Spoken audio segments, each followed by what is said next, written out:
Oi, tudo bem? No nosso vídeo de hoje eu vou fazer pra você uma receita que muita gente vem me pedindo, que são os salgados. Eu faço essa receita há muito tempo, todos daqui gostam muito. É uma receita que tem uma durabilidade muito boa, ela é lucrativa e você consegue fazer muito salgado com essa receita. Vou te ensinar a fazer um enroladinho de salsicha. Vou te mostrar passo a passo como você faz. E essa minha massa, ela é incrível, porque você não precisa sovar, você não precisa ficar amassando, nem deixar crescer. Então, ela é papum. Fez, enrolou, modelou, colocou pra assar, tá pronto o seu enroladinho. E ela fica super macia, super gostosa e ela cresce super bem no forno. Vocês vão ver por conta dos ingredientes. Então, qualquer pessoa consegue fazer essa receita. Essa massa, além do enroladinho que eu vou te ensinar, você pode fazer para enroladinho de presunto e queijo, para esfirra aberta, esfirra fechada, para mini pizza, para pizza também, tá? Então é uma massa super fácil, ela leva o fermento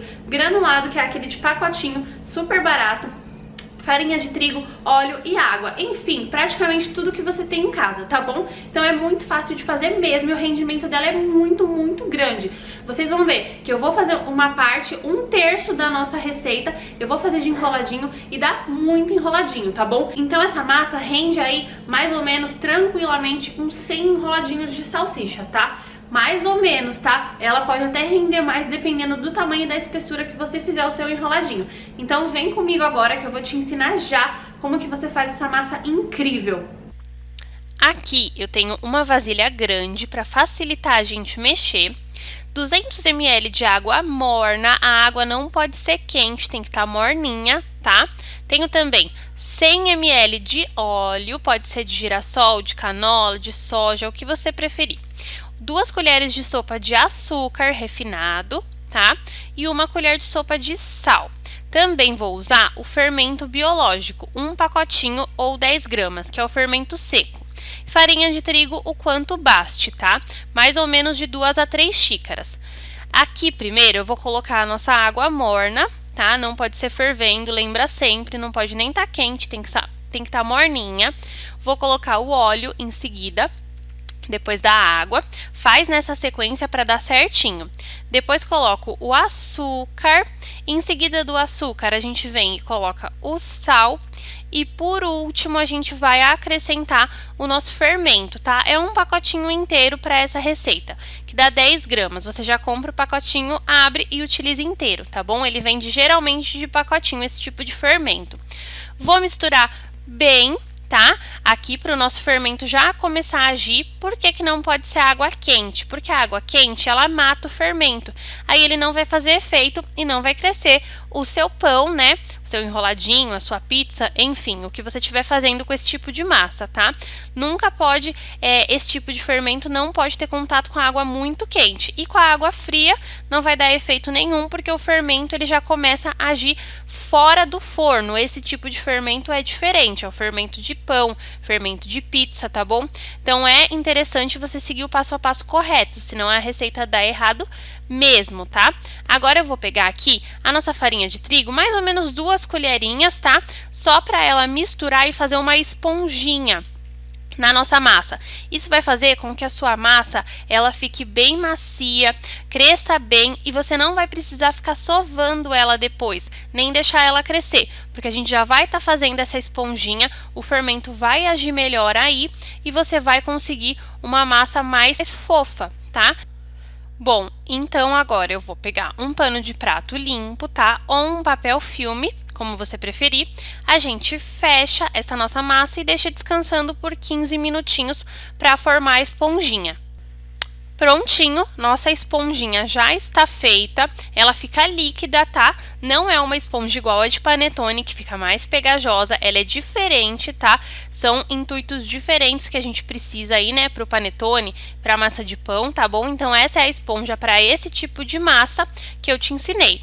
A farinha de trigo você vai acrescentando aos poucos.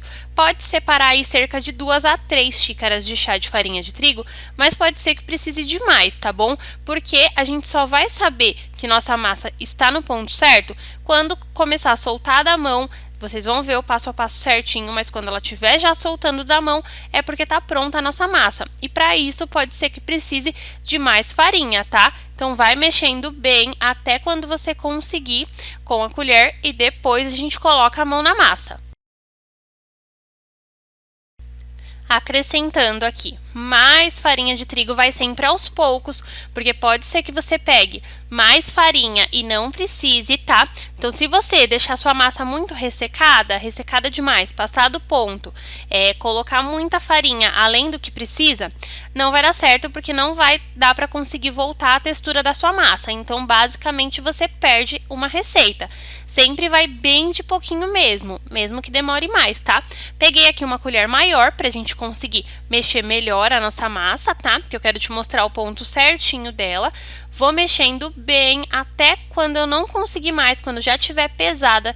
Se você tiver uma batedeira planetária que tenha gancho, você pode fazer essa receita inteirinha lá utilizando o gancho da batedeira, tá bom? Até incorporar bem e a massa estiver soltando. Mas eu quero fazer aqui na mão para você ver como dá para fazer essa receita, tá? Ó, coloquei todas as 3 xícaras de farinha de trigo que eu já tinha separado, tá? Vai precisar de mais com certeza e vou continuar mexendo até quando eu conseguir com a colher. Depois, como eu te falei, a gente vai e coloca a mão na massa. Nesse ponto aqui, eu acrescentei um pouco mais de farinha e já não tá quase mais dando para mexer com a colher. Então, a gente vai precisar começar a apertar a massa, sempre colocando mais um pouco de farinha quando há necessidade, tá? Lembrando que não precisa sovar a sua massa, é só alisar ela e deixar ela no ponto certo, tá? Então, vou mexendo, vou incorporando bem a farinha e eu vou te mostrar como é que fica o ponto dessa massa. Não precisa ficar sovando muito, é só misturar para incorporar bem a farinha, tá bom? Prontinho, nesse ponto eu passei a minha massa para a bancada para a gente terminar de misturar ela e ver se ela tá soltando bem da mão e tá prontinha aí a nossa massa. Lembrando que eu nem enfarinhei a bancada para dar para ver bem o ponto dessa massa. Só isso, agora a gente vai dividir a nossa massa e já começar os enroladinhos. Não precisa deixar crescer, não precisa deixar descansar, ela tá prontinha para ser usada. Aqui eu já separei a nossa massa, tá? Vai dando umas leves batidinhas, corta para facilitar de você trabalhar com a sua massa. Abre primeiro, vê a espessura que você quer. Se ficar muito grande, você corta novamente ao meio. Vai trabalhando com a sua massa sem medo, tá? Vai abrindo ela. Eu gosto fininha porque ela cresce bem no forno, tá? Então não tem problema da gente deixar nossa massa com a espessura fina. Agora eu pego uma salsicha que já tá cozida, já cozinhei minha salsicha, já escorri e ela já tá seca, tá? A salsicha. E você vai pegando e enrolando bem a sua salsicha, sem nenhum segredo, ó. Enrola, depois enrola aqui na bancada também, para ficar bem uniforme, tá? Vai ajeitando as laterais, as bordas, o seu enroladinho para ele ficar bem bonito. E depois a gente já vai começar a cortar, ó. Para cortar, você corta do tamanho que você quiser, tá? Eu vou fazer 4 enroladinhos pequenos, ou você pode assar também ele comprido com a salsicha inteira, tá? Fica a seu critério. Vou fazer o restante e já te mostro como fica.